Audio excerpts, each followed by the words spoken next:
The returnee. This is Democracy Now!, democracynow.org, the War and Peace Report. I'm Amy Goodman with Juan Gonzalez. We turn now to North Korea, where tens of thousands of people filled the capital city of Pyongyang's Kim Il-sung Square yesterday to attend a state funeral for Kim Jong-il, who died of a heart attack on December 17th at the age of 69. Some reports say as many as 100,000 people were in attendance as high-ranking government officials and military officers eulogized the dictator known in North Korea as Dear Leader. Presiding over the ceremony was his son, Kim Jong-un, who was transitioning into taking power. He will become the third member of the family to run North Korea. Jong-un led a military procession Wednesday through the capital, Pyongyang, a reminder of his father's legacy of a military-first policy. Under Kim Jong-il's leadership, North Korea became a nuclear state. In 2003, it quit the Nuclear Non-Proliferation Treaty. 3 years later, it tested its first nuclear device. Well, for more on North Korea, we turn now to Bruce Cummings, professor of history at the University of Chicago, author of several books on Korea, including Korea's Place in the Sun, A Modern History, The Korean War, A History, and North Korea, another country. Professor Cummings, welcome to Democracy Now! Talk about the funeral, the significance of the death of Kim Jong-il. Well, it's very nice to talk to you again, Amy. I think the significance of the funeral is that you had the entire leadership from 90-year-old folks to Kim Jong-un at the age of 28 lined up parading through the streets with a very nice vintage Lincoln Continental. You had three generations represented, Kim Jong-un at the front, Chang Sung-taek, who is his uncle and runs major security agencies behind him, and Kim Gi-nam, who is in his 80s and served his grandfather, Kim Il-sung. So the entire leadership is behind this guy. And then you had people in the streets, of course, crying, sobbing. You never know how much of that was forced and how much of it is voluntary. But it's really typical of the way the Koreans do their funerals. Hendrik Hamel was a Dutchman who landed on the shores of Korea shipwrecked in the 1600s. And he wrote a book after he got out of Korea.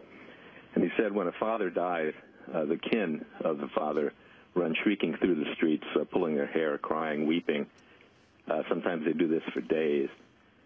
And North Korea has essentially taken this to a much higher level, with apparently the whole nation doing this when the leader dies. So it was quite an extravaganza, but I think entirely predictable.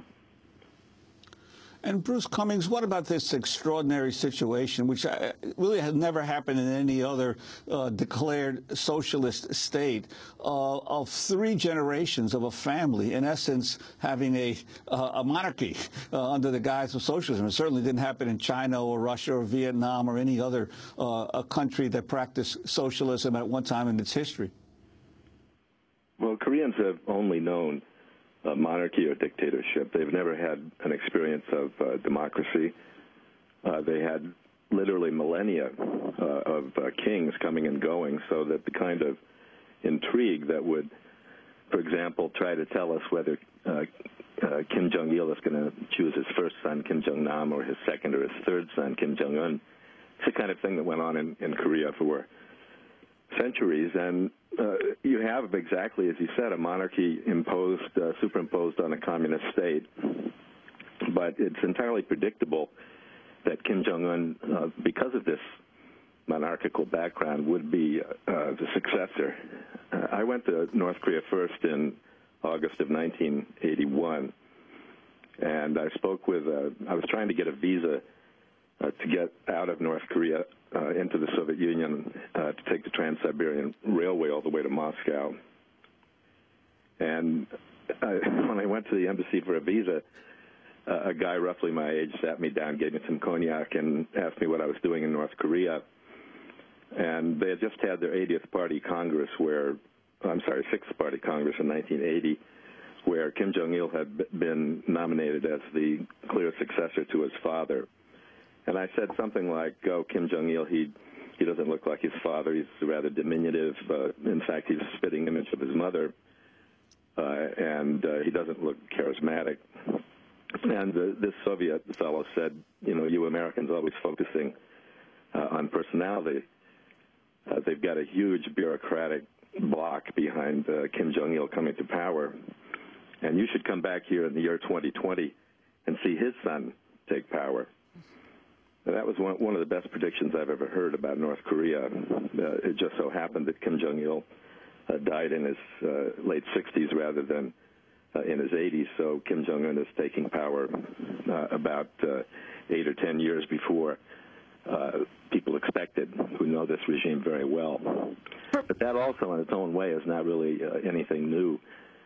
Korea's greatest king, King Sejong of the 15th century, under whose rule the unique Korean language was invented.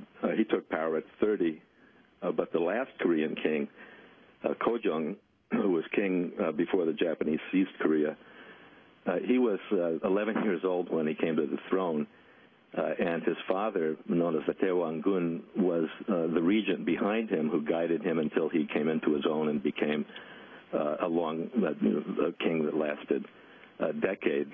So I think Chang Sang-tek, the uncle of Kim Jong-un, who, as I said, has been right at the center of security of the regime and especially of the leadership, he and others will guide Kim Jong-un. And I really think unless this regime somehow disappears, and it certainly hasn't in the last 2 decades since the Berlin Wall fell, you're going to see a lot of Kim Jong-un, and he's going to be a much better face for the regime than Kim Jong-il was, in part because they've doctored him up to look exactly like Kim Il-sung, his grandfather.